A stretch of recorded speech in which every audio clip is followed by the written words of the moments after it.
Hey friends, it's Brad Brain. I wanted to share with you a simple and useful exercise that I do myself from time to time, and that is to update your personal net worth statement.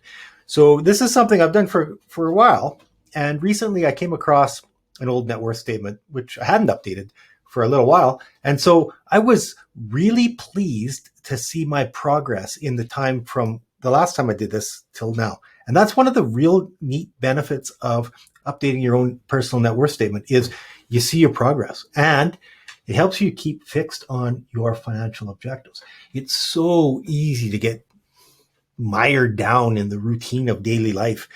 It's a grind sometimes, right? And sometimes it just feels like we're not getting anywhere. Well, if you were to think about the changes that happen from day to day, the changes can be hard to see, right?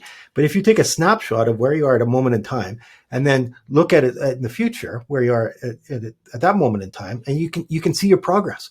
So it's a little bit of positive reinforcement to keep you on track with what's important to you financially. The other thing is it's a testament to the power of paying yourself first.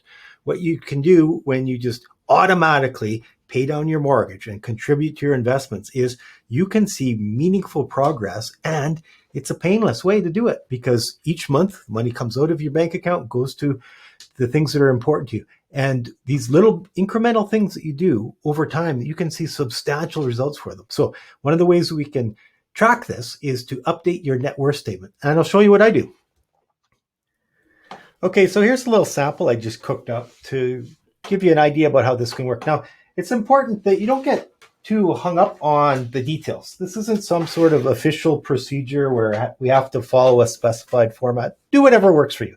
So what I do is I will break down stuff into current assets and current liabilities, and then some longer term assets and longer term liabilities.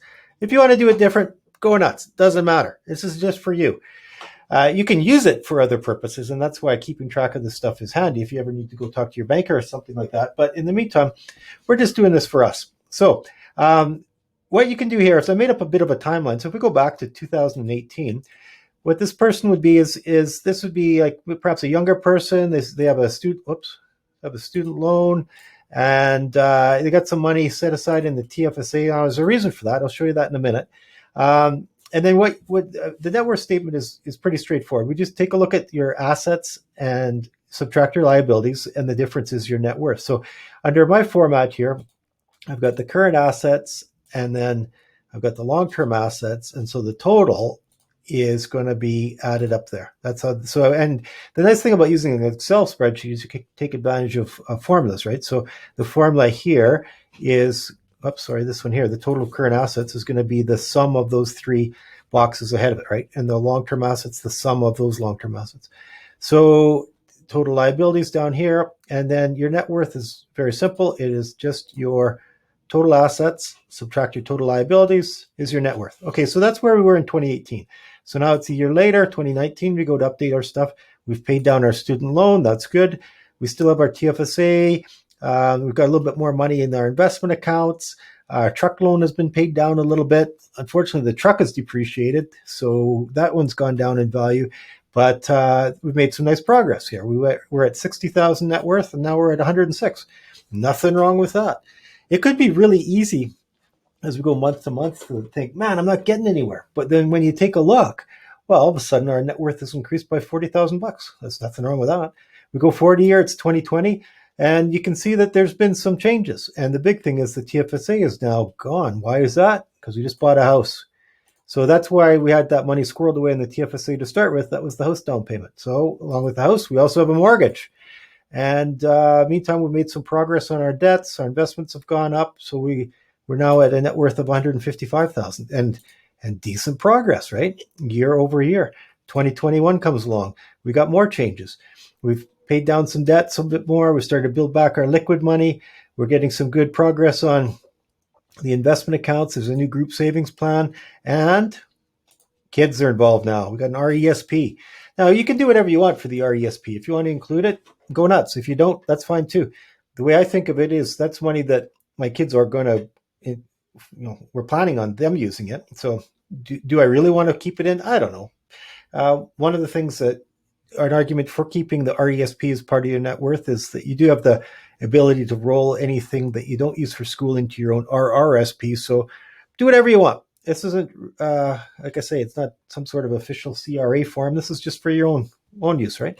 But here's the thing. So not only do we get this positive reinforcement of watching our net worth go up over time, but it also highlights what we're doing with our money. And from this, we can draw some conclusions about whether we're doing things that are consistent with our financial objectives.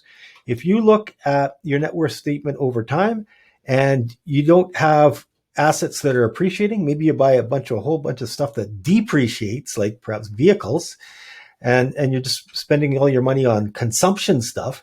Well, if that's what's important to you, then you're doing well. But if what's important to you is to build towards the future, then spending all your money today is maybe not consistent with that, right? So very useful for that as well. But the part I really like is that you can it's a little bit of a scorecard, right? You can see your progress over time. And to me, that's very satisfying to see your net worth go up over time. So there you have it, your net worth statement. A simple exercise, but a useful one. Take a look at it once or twice a year and you can see your progress. And that gives you some positive reinforcement and maybe a little bit of motivation. But also it'll identify if you are not working towards your own personal financial objectives. If you are, you'll see it. If you aren't, you'll see that too. It doesn't have to be fancy to be effective. I'm Brad Brain. If you got any questions, let me know. I'm here to help. Stay healthy. Be well. Take care.